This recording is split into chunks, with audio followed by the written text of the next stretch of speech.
नमस्कार, स्वागत है आप सभी को। आज की विषय है जाने पीपल को एक बार ही जल चढ़ाने से क्या फल मिलता है। दोस्तों, आज ही इस अत्यंत महान कथा के माध्यम से हम आपको बताते हैं कि पीपल को जल चढ़ाना कितना महत्वपूर्ण है। तो दोस्तों, एक बार देवर्षि नारायण का जाप करते हुए वैकुंठ लोक में पधारते हैं। वैकुंठ में भगवान विष्णु अत्यंत शोभनीय सुवर्ण तथा रत्नों से जड़ित सिंहासन पर बैठे हुए होते हैं।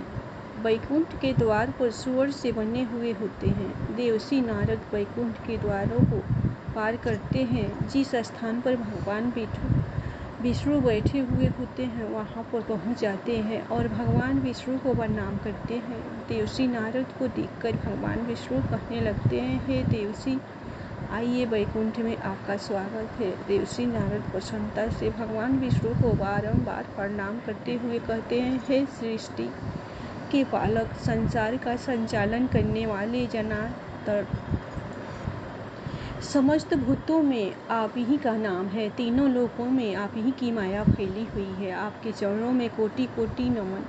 भगवान विष्णु मुस्कुराते हुए कहते हैं, हे देवर्षि, आज आप द्विधा में दिखाई पड़ रहे हैं। अवश्य ही आपके मन में कोई शंका उत्पन्न हो रही है। अवश्य ही आप आज कोई समाचार लेकर आए हैं। देवर्षि कहते हैं, हे प्रभु, आप तो सर्वज्ञाता है। तीनों लोक में निवास करने वाले सभी प्राणियों के अंदर आप ही का वास है।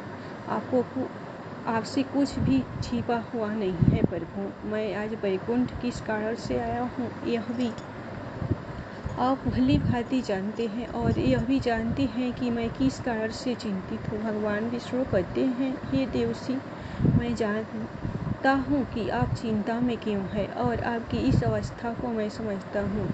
आज आप जिस शंका को दूर करने के लिए आए हैं वह समस्त मानव जाति के कल्याण के लिए ही है। इसीलिए आप निसंकोच होकर पूछिए। फिर देवर्षि नारद कहने लगते हैं, हे प्रभु, मैंने आज कुछ मनुष्य को पीपल का वृक्ष तोड़ते हुए देखा है। वह वृक्ष बहुत ही पीड़ा में था और मनुष्य बिना सोचे समझे ही पीपल के वृक्ष को तोड़ रहे थे। हे प्रभु, पीपल में तो आप ही का वास है। आप ही ने कहा है कि वृक्षों में आप अश्वत्थ, तो फिर मनुष्य ऐसा पाप क्यों करते हैं। मैं यह भी जानना चाहता हूँ कि पीपल के वृक्ष को जल देने से मनुष्य को कौन सा फल मिलता है और पीपल को जल कब देना चाहिए, किस दिन इसकी पूजा करनी चाहिए। भगवान विष्णु कहते हैं, हे देवर्षि, आप सत्य ही कहते हैं। पीपल के वृक्ष में मेरा ही वास है। पीपल के महत्व को बताने से पूर्व मैं आपको एक प्राचीन कथा सुनाता हूँ। इस कथा के माध्यम से आपको आपके सभी प्रश्नों के उत्तर मिल जाएंगे। जो भी मनुष्य इस कथा को एक बार सुन लेता है उसके सारे पाप नष्ट हो जाते हैं। जो इसे बार बार सुनता है उसके सभी दुख दूर होते हैं और उसे धन धान्य की प्राप्ति होती है। पीपल के महात्म्य की इस कथा का प्रचार जो करता है उसे विष्णु लोक की प्राप्ति होती है। देवर्षि कहते हैं, हे प्रभु, इस कथा को सुनने की मेरी तीव्र इच्छा हो रही है। आप जल्दी से इस महान कथा को मुझे सुनाइए। मैं इसे ध्यान से पूरा सुनूंगा और इसका तीनों लोक में प्रचार करूंगा। श्री हरि कहते हैं, हे देवर्षि, प्राचीन काल में एक अत्यंत शोभायमान नगरी थी जिसका नाम नंदी ग्राम था। उस नगरी में श्याम नाम के एक श्रेष्ठ ब्राह्मण रहा करते थे। वे सदैव ही धर्म के अनुष्ठान में लगे रहने वाले, सभी पशु पक्षियों की सेवा करने वाले थे। उनके आश्रम में एक प्राचीन पीपल का वृक्ष था जिसकी वह ब्राह्मण नित्य पूजा किया करता था। नित्य उस पीपल के वृक्ष को जल दिया करता था। वह एकादशी का व्रत करके पीपल को जल देकर उसकी प्रदक्षिणा करता था। बाहर जाते समय वह रोज पीपल को नमस्कार किया करता था। इस प्रकार से उस ब्राह्मण ने उस पीपल के वृक्ष की पूजा करके बहुत सारा पुण्य अर्जित कर लिया था। फिर एक दिन एक भयानक राक्षस भोजन की तलाश में उस श्याम ब्राह्मण के आश्रम पर आता है और इधर उधर देखने लगता है। तभी वह ब्राह्मण कुटिया से बाहर आकर देखता है तो एक विशालकाय राक्षस वहाँ पर खड़ा हुआ है। जैसे ही वह राक्षस उस ब्राह्मण को देखता है तो कहने लगता है, अरे वाह, आज तो बहुत ही सुंदर ताजा ताजा मांस खाने को मिलेगा। यहाँ पर हमर तो बहुत ही जवान, सुंदर और फूलवान दिखाई पड़ रहा है। अभी मैं इसी को चबा डालता हूँ। उस राक्षस को देखकर वहाँ पर हमर बिल्कुल भी भयभीत नहीं होता है और उस राक्षस से कहने लगता है, हे राक्षस, इस गरीब की कुटिया में तुम्हारा स्वागत है। तुम बहुत भूखे दिखाई दे रहे हो, कहो तुम्हें भोजन में क्या दूँ। ब्राह्मण के इस प्रकार के वचन सुनकर वह राक्षस आश्चर्य में पड़ जाता है और सोचने लगता है, बड़े आश्चर्य की बात है, यह ब्राह्मण मुझसे जरा सा भी भयभीत नहीं है, यह अवश्य कोई बड़ा तपस्वी दिखाई पड़ रहा है। तब वो राक्षस कहने लगता है, हे महात्मा, आप कौन हैं और इस वन में क्यों रह रहे हैं? आपको मुझे देखकर बिल्कुल भी डर नहीं लगा। तो वो ब्राह्मण कहते हैं, हे राक्षस, मैं भगवान विष्णु का भक्त हूँ। मुझे इस संसार में किसी भी चीज़ का कोई भय नहीं है, इसलिए तुम बताओ तुम्हें क्या चाहिए। तुम्हारी जो भी इच्छा हो पूरी की जाएगी। आओ इस वृक्ष के नीचे आसन ग्रहण करो। तब वह राक्षस जैसे ही उस वृक्ष के नीचे चला जाता है तो उसका शरीर जलने लगता है और तुरंत ही उसकी मृत्यु हो जाती है और एक दिव्य मनुष्य उस राक्षस के शरीर से बाहर निकल आता है। उस मनुष्य को राक्षस की योनि से मुक्ति मिलती है। वह मनुष्य बड़ा ही प्रसन्न हो जाता है और उस ब्राह्मण से कहने लगता है, हे ब्राह्मण देवता, यह कैसा चमत्कार है, यह कौन सा वृक्ष है जिसके नीचे ठहरते ही मुझे मुक्ति मिल गई। तो वह ब्राह्मण कहता है, हे महात्मा, यह पीपल का वृक्ष है, यह साक्षात भगवान विष्णु का ही रूप है, यह सभी पापों का नाश करने वाला है। इस वृक्ष के सानिध्य में आने से तुम्हारे सभी पाप नष्ट हो गए हैं। फिर वह दिव्य मनुष्य स्वर्ग की ओर जाने लगता है। फिर एक दिन यमराज अपने दूतों को बुलाते हैं और कहते हैं, हे दूतों, तुम जाओ और नंदी ग्राम में निवास करने वाले श्याम नाम के ब्राह्मण को पकड़कर यहाँ पर लेकर आओ।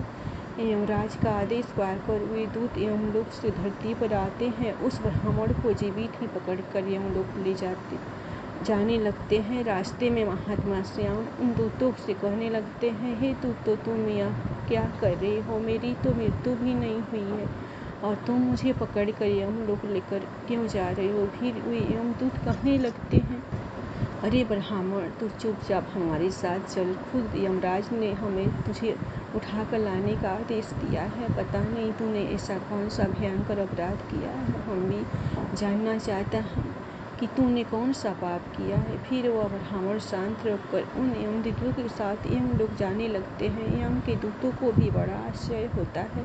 यह ब्राह्मण ना तो विलाप कर रहा है और ना ही दुखी हो रहा है। हम जिन भी प्राणियों को उठाकर लाते हैं वे तो जोर जोर से विलाप करते हैं। फिर वे यमदूत उस ब्राह्मण को लेकर यमराज के सामने उपस्थित हो जाते हैं। जैसे ही यमराज उस ब्राह्मण को देखते हैं तो वे भयभीत हो जाते हैं और उन दूतों से कहने लगते हैं, अरे दूतों, तुमने यह क्या किया? तुम जिसे उठाकर लाए हो, मैंने तुम्हें दूसरे श्याम नाम के व्यक्ति को लाने के लिए कहा था, जिसकी मृत्यु हो चुकी है। तुम लोगों ने बड़ी भूल की है जो इन महात्मा को उठाकर यमलोक लेकर आ गए। इनका स्थान यहाँ पर नहीं है। भगवान विष्णु की भक्ति करने वाले, नित्य पीपल की पूजा करने वाले इन महात्मा को उनकी इच्छा के बिना यहाँ पर उठाकर लाना घोर पाप है। तब वे यम के दूत कहते हैं, धर्मराज, क्यों क्षमा करें, हमसे बड़ी भूल हुई है। फिर वे यम के दूत उस ब्राह्मण को क्षमा मांगते हैं और वह ब्राह्मण भी उन्हें क्षमा कर देते हैं। यमराज उस ब्राह्मण से कहते हैं, हे ब्राह्मण देवता, आपकी पत्नी तथा पुत्र आदि बहुत दुखी और व्याकुल होकर रो रहे हैं। कृपया आप वापस अपने घर चले जाइए। अपने दूतों की भूल के लिए मैं आपसे क्षमा मांगता हूँ। कृपया आप अपने घर को लौट जाइए। फिर वह ब्राह्मण कहते हैं, हे धर्मराज, आपको प्रणाम है। इन दूतों से जो भूल हुई है उसके लिए तो मैं उनका आभारी हूँ। उनकी भूल के कारण मुझे जीवित रहते हुए आपके दर्शन करने का सौभाग्य प्राप्त हुआ है। ऐसा सौभाग्य बार बार किसे मिलता है? धर्मराज, मेरी आपसे एक विनती है। मैं संपूर्ण नरकों का दर्शन करना चाहता हूँ जहाँ पर पापी मनुष्य को कष्ट भोगने पड़ते हैं। ब्राह्मण की बात सुनकर यमराज प्रसन्न हो जाते हैं और कहते हैं, हे ब्राह्मण देवता, ठीक है, अगर आपकी यही इच्छा है तो मैं आपकी इच्छा को अवश्य पूर्ण करता हूँ। फिर यमराज उस ब्राह्मण को समस्त नरकों का दर्शन कराने के लिए ले जाते हैं। उस श्याम ब्राह्मण ने देखा कि पापी जीव नरक में पड़कर कष्ट को भोग रहे हैं। कोई सूली पर चढ़े हैं, कुछ प्राणियों को हिंसक पशु खा रहे हैं, कोई तपी हुई बालू पर चल रहे हैं और विलाप कर रहे हैं। कुछ पापियों को कीड़े खा रहे हैं तो कुछ पापियों को उबलते हुए तेल के घड़े में पकाया जा रहा है। कुछ पापियों के यम के भयंकर दूध गिरा दे रहे हैं, अस्त्रों से उन पर प्रहार कर रहे हैं। कुछ पापी जबाने वाले अत्यंत शीत नरक में पीड़ा सहन कर रहे हैं तो कुछ जलती हुई भयंकर अग्नि में गिरकर जोर जोर से विलाप कर रहे हैं। उन आत्माओं को दुख और यातनाएं भोगते हुए देखकर उस श्याम ब्राह्मण को बड़ा दुख हुआ। वे उन कष्ट भोग रहे प्राणियों को कहने लगे, क्या आप लोगों ने पृथ्वी पर रहकर कोई भी पुण्य का काम नहीं किया जिससे आप सभी को यहाँ नरक में आकर कष्ट भोगने पड़ रहे हैं, नरक में सजा भोग रहे हैं? उन प्राणियों ने कहा, हे विप्रवर, हम पापियों ने पृथ्वी पर कोई पुण्य नहीं किया था, इसी कारण से नरक में गिरकर सजा भोगते रहे। हमने पराई स्त्रियों से संबंध बनाए, दूसरों के घर में चोरी की, निष्पाप पशुओं की हत्या की, दूसरों पर झूठे आरोप लगाए, अतिथियों का अनादर किया है, व्यभिचार किया है।